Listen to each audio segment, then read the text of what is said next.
sejahtera teman-teman pemancing tegar. Selamat datang kembali ke saluran saya, tempat kita bongkar rahsia alam untuk tangkapan terbaik. Hari ini, saya akan kongsikan ramalan kualiti pancingan yang paling nantikan untuk hari Sabtu, 9 November 2025. Hari ini menjanjikan sesuatu yang istimewa di perairan Malaysia dengan gabungan faktor cuaca dan tingkah laku ikan yang menarik perhatian kita. Persiapkan diri anda kerana saya akan berikan semua maklumat dan tip praktikal yang anda perlukan untuk memastikan anda pulang dengan senyuman lebar. Ramalan mengikut spesies dan taktik. Untuk 9 November, berdasarkan keadaan semasa dan musim, mari kita fokus kepada beberapa spesies ikonik yang pastinya akan memberi cabaran dan kepuasan kepada kita. Ikan layaran sailfish. Teman-teman, jika anda berada di pantai timur, terutamanya di sekitar Kuala Rompin, ini adalah musimnya, monsun timur laut. Walaupun membawa hujan lebat, sebenarnya adalah waktu kemuncak untuk ikan layaran. Carilah mereka di perairan laut dalam, berhampiran unjuran atau struktur bawah laut, di mana ikan umpan berkumpul. Teknik tunda, trolling, dengan umpan hidup seperti ikan kembung atau tongkol kecil, ataupun umpan tiruan besar adalah kunci. Pastikan anda menggunakan peralatan heavy duty dan set brake yang kuat, kerana layaran ini pejuang sejati. Kemajuan tunda yang perlahan hingga sederhana, antara 5 hingga 8 knot, selalunya berkesan. Jangan lupa, strike mereka sangat agresif, jadi sentiasa bersedia. Ikan tenggiri, Spanish mackerel. Ikan tenggiri biasanya aktif di kedua-dua belah pantai, tetapi pada bulan November, di pantai barat, mereka akan lebih mudah dijumpai di perairan cetek atau berhampiran struktur seperti jeti dan unjuran batu. Carilah mereka semasa air pasang atau surut, terutamanya di kawasan yang ada arus sederhana. Gunakan teknik tunda, trolling, dengan umpan tiruan seperti spoon lure atau rapala. Atau jika anda mahu lebih mencabar, cubalah casting dengan metal jig. Ingat, ikan tenggiri sangat pantas, jadi pastikan lidah anda cukup kuat dan tajam. Ikan kerapu, grouper. Untuk kerapu, terutamanya di pantai barat yang lebih tenang, mereka cenderung berada di kawasan berbatu, bangkai kapal atau struktur tiruan di dasar laut. Waktu terbaik untuk mencari kerapu adalah semasa pertukaran air pasang.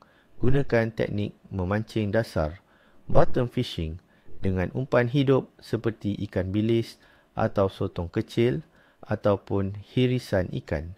Pastikan mata kail anda besar dan tajam dan gunakan lidah yang kuat kerana kerapu akan cuba masuk ke dalam sarangnya. Kesabaran adalah kunci untuk kerapu yang licik ini. Ikan haruan, snakehead fish. Bagi pemancing air tawar, haruan adalah sasaran yang menarik. Pada bulan November, dengan hujan yang lebih kerap, paras air di tasik, lombong dan sungai mungkin naik sedikit, menjadikan haruan lebih aktif memburu di kawasan cetek atau berhampiran struktur seperti rumpai air dan pokok tumbang. Ini adalah waktu terbaik untuk casting dengan umpan tiruan permukaan seperti froggy lure atau soft plastik yang meniru pergerakan anak katak atau ikan kecil. Cuba baling umpan berhampiran tebing ataupun kawasan berumpai dan karau perlahan-lahan. Strike haruan sangat padu, jadi bersedialah. Analisis keadaan asas teori. Mari kita selami. Mengapa keadaan pada 9 November ini penting? Cuaca. Secara amnya, bulan November di Malaysia adalah permulaan monsun timur laut. Ini bermakna kita boleh menjangkakan suhu udara sekitar 24 hingga 32 darjah Celsius. Walaupun iklim yang menyenangkan, akan ada kemungkinan hujan lebat yang kerap, terutamanya pada sebelah petang atau malam. Tekanan atmosfera mungkin tidak terlalu stabil dengan kehadiran hujan, tetapi secara keseluruhannya, cuaca panas lembap dengan kelembapan purata sekitar 84%. Angin di pantai timur boleh menjadi kuat, mencapai 30 hingga 40 km sejam, menyebabkan laut bergelora. Namun, di pantai barat, angin cenderung lebih tenang, menjadikannya lebih sesuai untuk memancing di pesisir atau berhampiran.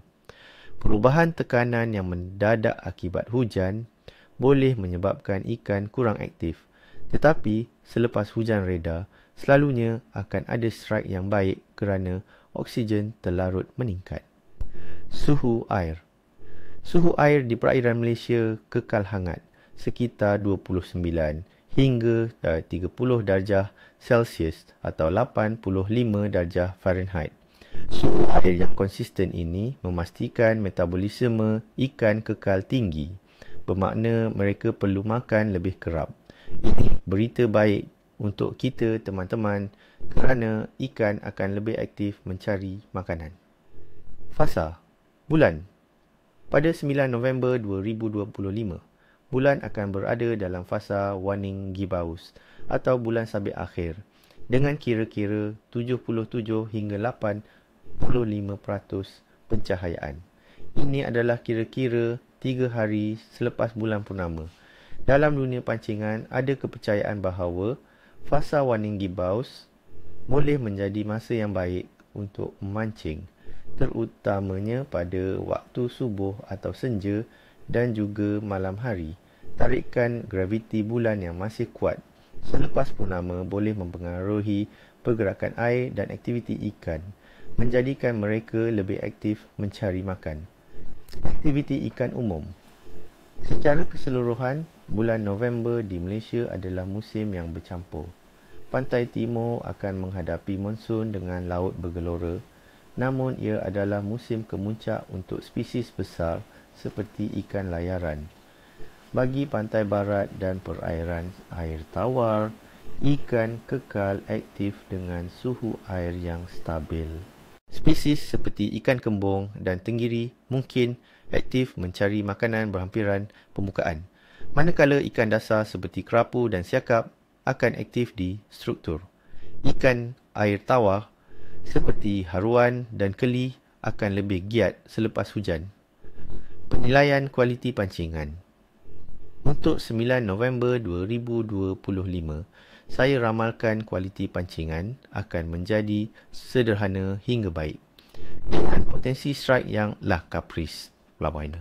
Ini kerana cuaca yang tidak menentu dengan hujan lebat dan angin kencang di pantai timur boleh menyukarkan. Namun di pantai barat dan perairan air tawar, suhu air yang stabil dan fasa bulan yang sesuai boleh memberikan hasil yang memuaskan. Penutup. Nah, teman-teman, itu dia ramalan kualiti pancingan kita untuk 9 November 2025. Ingat, alam sentiasa penuh kejutan, tetapi dengan persiapan dan pengetahuan yang betul, kita boleh meningkatkan peluang kita. Semoga anda semua mendapat tangkapan terbaik. Ni ekor, ni sisik. Jangan lupa like video ini, subscribe ke saluran saya dan tinggalkan komen di bawah. Apakah spesies kegemaran anda untuk dipancing di Malaysia pada bulan November? Komen di bawah dan kongsikan pengalaman anda. Jumpa lagi di video seterusnya dan selamat memancing.